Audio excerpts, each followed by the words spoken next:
श्री स्वामी समर्थ। मी मोहिनी विजय निंबाळकर तुमचं आपल्या यूट्यूब चॅनलमध्ये खूप खूप स्वागत आहे। आजच्या व्हिडिओमध्ये आपण बघणार आहोत 5 ऑगस्टला आली आहे पुत्रदा एकादशी। या दिवशी हा मंत्र म्हणा 108 वेळा, सर्व इच्छा होतील पूर्ण। ज्यांना संतान नाही आहे, मूलबाळ नाही आहे किंवा मुलं आहेत तर त्यांच्या कल्याणासाठी हे व्रत अवश्य करावे। 5 ऑगस्ट रोजी पुत्रदा एकादशी आली आहे। श्रावण महिन्यात शुक्ल पक्षात येणाऱ्या एकादशीला पुत्रदा एकादशी म्हणतात। पुत्रदा एकादशीचे महत्त्व, ह्याचे व्रत केल्याने आपल्याला कोणते कोणते फायदे होतात, कोणत्या नियमांचे पालन करायचे, या सर्वांची माहिती आपण आपल्या आजच्या व्हिडिओमध्ये घेणार आहोत। एकादशीचे व्रत जी व्यक्ती ठेवते तिच्या मनाची चंचलता कमी होते, मन स्थिर बनते।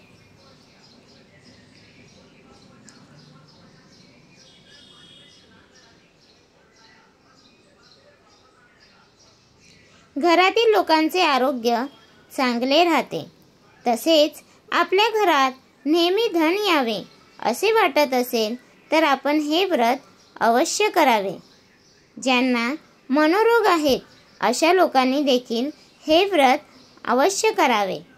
पुत्रदा एकादशीबद्दल बोलायचं म्हटलं तर ज्यांना मूलबाळ होण्यामध्ये समस्या येत आहेत अशा सर्व समस्यांवर निवारण करणारे हे असे व्रत आहे। श्रावण महिन्यात जी पुत्रदा एकादशी येते ती अत्यंत फलदायी असते।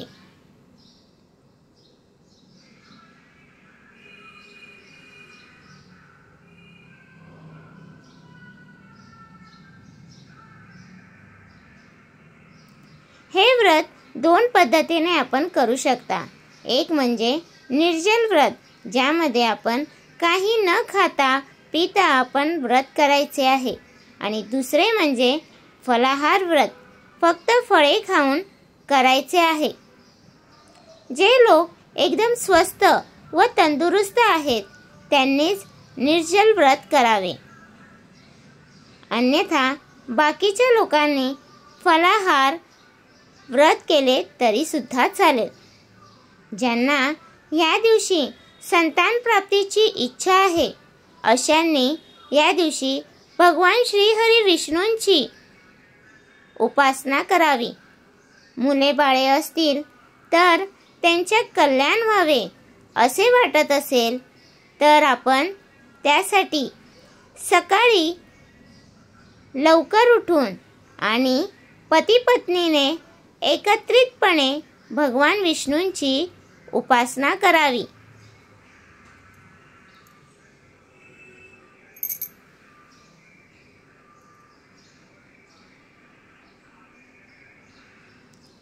त्यांना आपण पिवळ्या रंगाची फळे, फुले अर्पण करावी।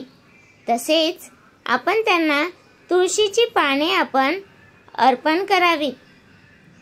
अशी पूजा केल्यानंतर आपण संतान प्राप्तीसाठी तसेच ज्यांना संतान कल्याणासाठी या संतान गोपाळ मंत्राचा जप आपण 108 वेळा करायचा आहे। ह्या जपाची ताकद या दिवशी जप केल्याने आणखीन वाढते। हा मंत्र आहे ओम श्री ह्रीं क्ली ग्लो देवकीसुत गोविंद वासुदेव जगतपते देहि मे तनय कृष्ण त्वामह शरणगत।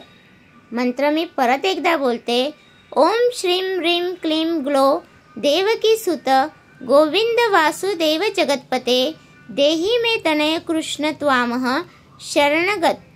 असा मंत्र आपण जप करा, आणि ह्या मंत्राचा जप करून झाल्यानंतर आपण भगवान श्री विष्णूंना नैवेद्य अवश्य दाखवावा। तर तुम्हाला हा माझा व्हिडिओ कसा वाटला प्लीज कमेंट करून नक्की सांगा, आणि व्हिडिओ आवडला असेल तर लाईक कमेंट शेअर नक्की करा। आणि तुम्ही अजूनपर्यंत आपल्या चॅनलला सबस्क्राईब केलं नसेल तर प्लीज जाऊन चॅनलला नक्की सबस्क्राईब करा, कारण आपल्या चॅनलवरती तुम्हाला माहितीपूर्वक व्हिडिओ भेटतात। तर भेटूया उद्या एका नवीन व्हिडिओ सोबत। श्री स्वामी समर्थ।